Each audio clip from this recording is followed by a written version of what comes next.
యెహోవాకు చెంది సకల విషయములను కల్పించుటకు నీ మీద ఉన్నాడు. యూదా సంతతి వారికి అధిపతి అయిన ఇష్మాయేలు కుమారులకు జబద్యా రాజు సంగతి విషయంలో పైవాడుగా ఉన్నాడు.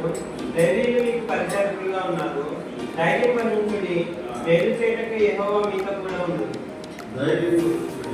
మేలు చేయటకు యెహోవా మీతో కూడా ఉన్నది.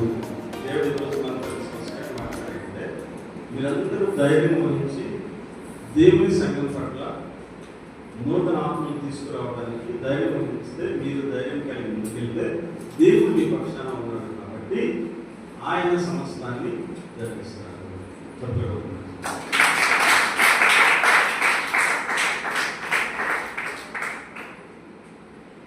దేనికి ఉన్న పక్షాన మేలు చేయుటకై, మేలు చేసే దేవుడే కానీ కీడు చేసే దేవుడు కాదు.